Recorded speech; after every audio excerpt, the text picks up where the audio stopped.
Hallelujah. എല്ലാ ദൈവമക്കൾക്കും സ്നേഹവന്ദനം അറിയിക്കുന്നു. ടുഡേയ്സ് മെസ്സേജ് ടൈറ്റിൽ വിലയില്ലാത്ത പ്രശസ്തി. വിലയില്ലാത്ത പ്രശസ്തി. റോമാലേഖനം 15:3 വായിക്കുന്നത്, ക്രിസ്തുവും തന്നിൽ തന്നെ പ്രസാദിച്ചില്ല. ക്രിസ്തുവും തന്നിൽ തന്നെ പ്രസാദിച്ചില്ല. ഇന്ന് വാർത്തകളിൽ ഇടം പിടിച്ചിരിക്കുന്നത് കൂടുതലും അവാർഡ് ദാനങ്ങളും അതിൻ്റേതായിട്ടുള്ളതായ വാർത്തകളും ആഘോഷങ്ങളും വളരെയധികം സമൃദ്ധിയായി നടക്കുന്നത് ക്രിസ്ത്യൻ ലോകത്തിൽ നമ്മൾ കാണുന്നുണ്ട്. ഒരു പാട്ടെഴുതിയാൽ അല്ലെങ്കിൽ ഒരു പുസ്തകം രചിച്ചു കഴിഞ്ഞാൽ അവർ ചെയ്ത സംഭാവനയ്ക്ക് വേണ്ടി ലോകരിൽ നിന്നും അവാർഡ് ദാനങ്ങൾ കൂടിക്കൊണ്ടിരിക്കുന്നു. ദൈവവചനം എന്താണ് നമ്മളെ പഠിപ്പിക്കുന്നത്? വിലയില്ലാത്ത പ്രശസ്തി. ലോകപ്രകാരം പ്രശസ്തിയുടെ ഉത്തുംഗ സൗധത്തിൽ വസിച്ചാലും ജീവിതം വിലയില്ലാത്ത നിലയിൽ കൈയാളുന്നത് അതെത്രയോ ഭോഷത്തരമാണ്.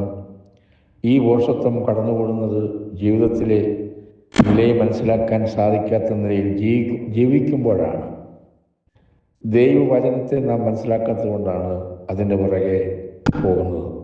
ലോകത്തിലെ പ്രശസ്തിയെയും ജീവിതത്തെയും തമ്മിൽ ബന്ധിപ്പിക്കുന്ന കണ്ണി ദൈവമാണ്. നമ്മൾ 2 ശമൂവേൽ 16 23 വാക്യത്തിൽ ദാവീദിൻ്റെ ഒരു പ്രധാനപ്പെട്ട മന്ത്രിയായിരുന്നു അഹീത്തോഫേൽ. അക്കാലത്ത് അഹീത്തോഫേൽ പറയുന്ന ആലോചന ദൈവത്തിൻ്റെ അരുളപ്പാട് പോലെയായിരുന്നു. ദാവീദും അബ്ശാലോമും അഹീത്തോഫേലിൻ്റെ ആലോചനയെല്ലാം അങ്ങനെ തന്നെ ആയിരുന്നു എന്ന് നമ്മൾ വായിക്കുന്നു. അതെ, എല്ലാവരാലും ബഹുമാനിക്കപ്പെടുന്ന ഒരു മനുഷ്യനെ നാം ഇവിടെ കാണുകയാണ്. രാജകുമാരനും അദ്ദേഹത്തോട് അഭിപ്രായം ആരായുന്നു. രാജാവായ ദാവീദും കുറ്റമിത്രമായി ഇരിക്കുന്ന അഹീത്തോഫേലും അങ്ങനെ നല്ല രീതിയിൽ അവർ പോയിക്കൊണ്ടിരിക്കുകയാണ്.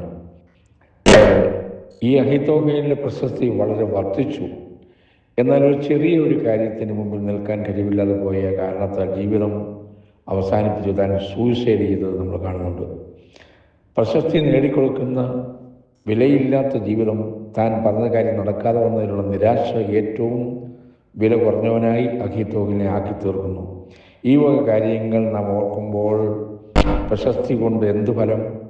ദൈവത്തെ കൂടാതെയുള്ള പ്രശസ്തി ജീവിതത്തെ വിലയുള്ളതാക്കി തീർക്കുകയില്ല എന്നുള്ള പരമാർത്ഥം നാം അറിഞ്ഞിരിക്കേണ്ടതാണ്. പണമോ പ്രതാപമോ ഇല്ലാതെ പോയാലും ജീവിതത്തെ വിലയുള്ളതായി കാണുന്ന വ്യക്തികൾക്ക് ജീവിതത്തെ തുച്ഛീകരിക്കുവാൻ കഴിയുന്നതല്ല. ആകയാൽ പ്രിയ ദൈവമക്കളെ, കർത്താവ്